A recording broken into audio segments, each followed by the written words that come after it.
สวัสดีเพื่อนๆตอนนี้ตุพุดใกล้สิจบแล้วนะตอนนี้อยู่ที่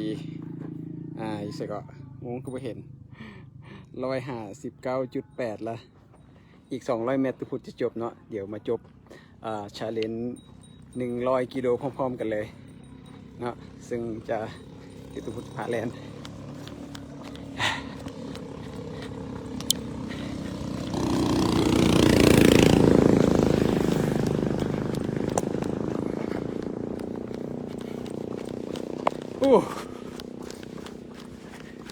อีก200 เมตร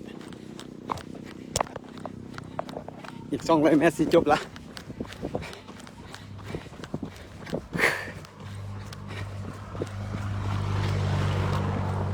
เมตรเท่านั้นเพื่อนๆตอนนี้ยังอีกนะ159.9ละอีก100 เมตร100 เมตรเท่านั้นก็สิจบ160 กิโลชาเลนจ์ซึ่งจัดโดยปาวีทางเขานั่นเองแล้วก็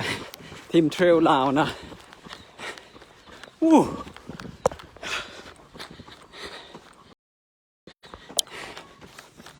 ซึ่งสถานที่แข่งที่พวกเขาจัดชาเลนจ์แมนอยู่ที่บ้านท่าวังเหือเด้อเพื่อนๆบ้านท่าวังเหืออยู่ทางภูเขาควายจบแล้ว160ละเดี๋ยวขอเบิ้งวงกันเด้อ160 กิโลแล้ว160 กิโลแล้วเพื่อนๆใช้เวลาไปทั้งหมด4 ชั่วโมง42 ชั่วโมง42 ชั่วโมงกับ34 วินาทีจบเป็นทีมห้อยชาเลนจ์โคตรโหดเลยเนาะจะบอกให้ โหดหลายโหดอีหลีโหดหลายถ้าหากว่าบ่ได้เป็นผู้ที่ฝึกซ้อมมาเป็นประจำคิดว่าหลายคนคงบ่จบชาเลนจ์แบบนี้เนาะโดยชาเลนจ์ของพวกเขาเป็นมือทำอิฐเป็นมือวันศุกร์เนาะมือวันศุกร์เส้นทางแมนบ้านท่าวังเหือขึ้นไปหาผาใดผาด่างไปกับแมนตุพุดได้ระยะ53 กิโลนะซึ่งกับสตาร์ทประมาณ7 โมงครึ่งเนาะกลับมาฮอดแมนเท่าไหร่วะกลับมาฮอดแมน10 โมงครึ่งเล่นกินข้าวกินน้ำอาบน้ำแล้วก็ได้นอนก็จะเป็นตอนเที่ยงคืนจึงได้นอนตื่นเช้ามาก็ตื่น6 โมงเช้าเนาะตื่น6 โมงเช้าเลยก็ใส่มือที่2แมนเส้นทางแมนบ้านท่าวังเหือออกไปหาผาจ้อง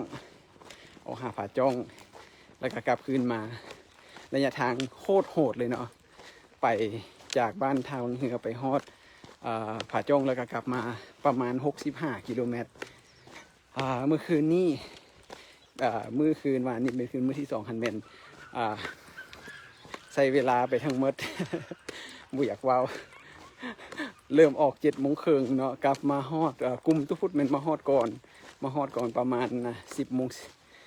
15เกือบ10 โมงครึ่งส่วนกลุ่มที่2ก็มีหลายๆคนนั่นกลับมาฮอดจุดที่เฮา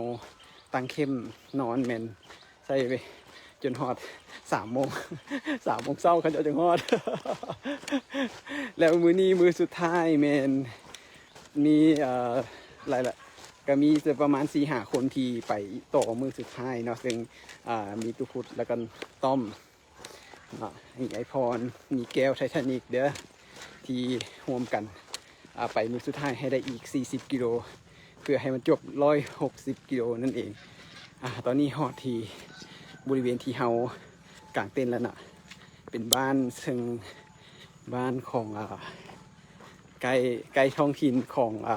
บ้านท่าวังเหือที่ว่าเพื่ออยากไปถึงแคมปิ้งอยู่ถึงภูผาใดผาด่างแม่นมาหาเพิ่นเนาะเพิ่นจะพาไปโดยมีรถเซอร์วิสให้จบอย่างคักเน่เห็นบ่ปาวีจะหายต้อมนะปาวีเด้อเจ้าของงานเด้อเจ้าของพาเมื่อย เ โดยตุยเราว่าเราแซ่บักโมเย็นๆไว้ให้ว่าซั่นนี่มาเบิ่งกลุ่มแจบกันเด้ออยู่ทางหน้ากลุ่มแจบอยู่ทางหน้าบอนทีพวกเฮาตั้งเต้นนอนเนาะนี่เนาะเดี๋ยวเต้นกับข้าเจ้ากู้หมดแล้วเนาะยังเหลือแต่เต้นตุพุดกับเต้นของต้อมเท่านั้นนี่เด้อหัวหน้าเผาเด้อหัวหน้าเผาจบเต็มเมื่อวานนี้อติเด้อ เนี่ยเครื่องเสียงก็มาหากูไปเลยมันดีเลย์เน็ตซ่านะก็ประมาณนั้นแหละว้าวนี่อาหารตอนหับเด้อโอ้ยมีตุ่มมีแล้วก็หมกโมนะแซ่บบ่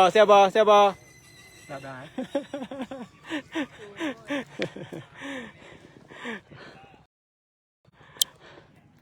โอเคเดี๋ยวตู้พูดซีขอเวลาเปลี่ยนเครื่องเป็นของอาบน้ำแล้วก็ซีrefresh จักหน่อยแล้วก็ก่อนที่เราจะลงไปนะเดี๋ยวซีมาเขียนอาจจะมีไลฟ์เราเรื่องเราเกี่ยวกับ160 challenge ของเราตำนานนะมีตำนานนะมีตำนานอีกแล้วเนาะเดี๋ยวผ่าลายก็เป็นตำนานผ่าจ้องคือกันเลยเนาะจบร้อย